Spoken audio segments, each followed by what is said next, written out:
नमस्कार दोस्तों, मैं हूं आपकी होस्ट नीलम और आप देख रहे हैं स्मार्ट ट्रिप विद नीलम। आज हम आपको बताने वाले हैं 12 ज्योतिर्लिंगों में से एक केदारनाथ के बारे में। उत्तराखंड में ये मंदिर है और इससे जुड़ी हुई कई कथाएं और कई रहस्य हैं। आज हम आपको उन्हीं के बारे में बताने वाले हैं। 5 विशेष बातें जो उत्तराखंड के मंदिर को और विशेष बनाती हैं। और 400 सालों तक ये मंदिर बर्फ के नीचे दबा रहा था। क्यों दबा रहा था, आइए जानते हैं।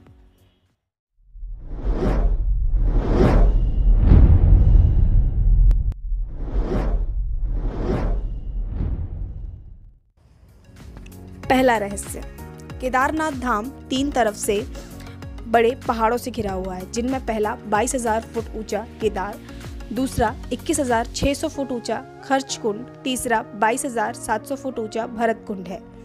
न कि सिर्फ पहाड़ों से बल्कि ये 5 नदियों के संगम पर भी है, जो नदियां हैं मंदाकिनी, मधुगंगा, शीरगंगा, सरस्वती, स्वर्णगौरी।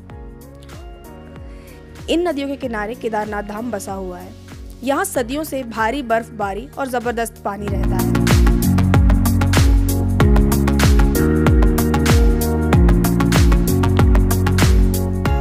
दूसरा रहस्य, ये मंदिर कटवा पत्थरों, भूरे रंग के विशाल और मजबूत शिलाखंडों को जोड़कर बनाया गया है। 6 फुट ऊंचे चबूतरे पर 85 फुट ऊंचे और 187 फुट लंबे, 80 फुट चौड़े मंदिर की दीवारें 12 फुट मोटी हैं। आश्चर्य की बात यह है कि इतने भारी पत्थरों को इतनी ऊंचाई पर लाकर व तराश कर कैसे मंदिर की शक्ल दी गई है।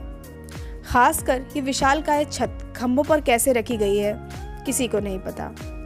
पत्थरों को एक दूसरे से इंटरलॉक टेक्निक से जोड़ा गया है और उस समय ये कैसे किया गया, किसी को नहीं पता।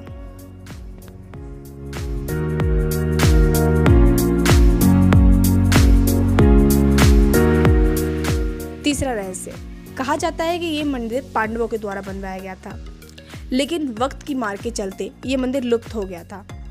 तब इस मंदिर का निर्माण 508 ईसा पूर्व जन्मे और 476 ईसा पूर्व देह त्याग किए गए आदि शंकराचार्य द्वारा करवाया गया था।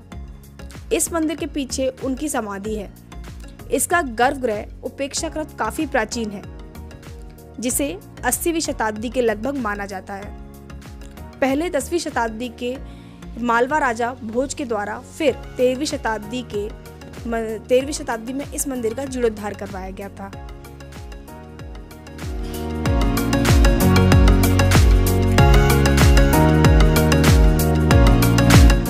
चौथा रहस्य, दीपावली महापर्व के दूसरे दिन शीत ऋतु में मंदिर के दरवाजों को बंद कर दिया जाता है और 6 माह के लिए उस मंदिर को छोड़ दिया जाता है। 6 माह तक मंदिर के अंदर दीपक जलता रहता है। पुरोहित पट बंद करने के बाद भगवान विग्रह और दांडी को 6 माह के लिए पहाड़ के नीचे ऊटी मठ में ले जाते हैं। 6 माह के बाद मई में जब भगवान केदारनाथ के पट खुलते हैं और उत्तराखंड की यात्रा शुरू होती है, तो मंदिर के आसपास कोई नहीं रहता है। लेकिन आश्चर्य की बात यह होती है कि 6 माह तक ये दीपक जलता रहता है और मंदिर के कपाट खुलने के बाद जैसा साफ सुथरा मंदिर को छोड़ के जाया जाता है, वैसा ही साफ सुथरा मंदिर मिलता है, जिसका कारण कोई भी नहीं जानता है।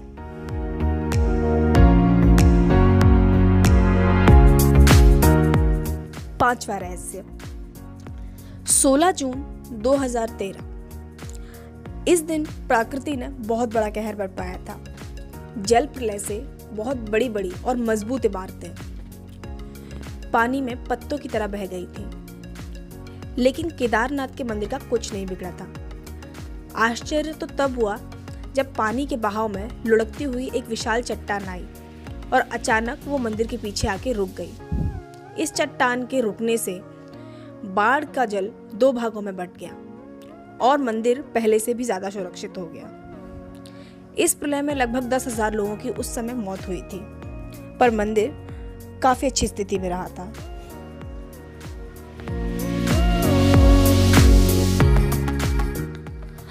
चलिए आपको बताते हैं 400 साल तक ये मंदिर कैसे बर्फ के अंदर दबा रहा था और जब निकला बर्फ से बाहर तो पूरी तरह सुरक्षित था। कहा जाता है कि 13वीं शताब्दी से 17वीं शताब्दी यानी कि लगभग 400 साल तक एक छोटा हिमयुग आया था, जिसमें हिमालय का एक बड़ा क्षेत्र बर्फ के अंदर दब गया था। उसमें ये मंदिर क्षेत्र भी आता था। मंदिर की दीवार और पत्थरों पर आज भी इसके निशान देखे जा सकते हैं, लेकिन ये मंदिर उसके बाद भी सही सलामत और अच्छी स्थिति में निकला था। दरअसल केदारनाथ का ये इलाका चोराबाड़ी ग्लेशियर का एक हिस्सा है।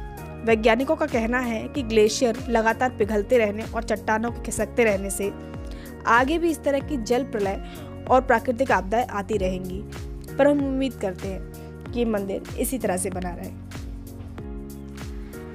तो ये थे केदारनाथ मंदिर की कुछ बातें और उनसे जुड़ी हुई कुछ कथाएं। अगर आपको वीडियो पसंद आई हो तो इसे लाइक कीजिए, शेयर कीजिए और चैनल को सब्सक्राइब कीजिए। तो मिलते हैं अगली वीडियो में। तब तक के लिए स्टे सेफ, स्टे होम। नमस्कार।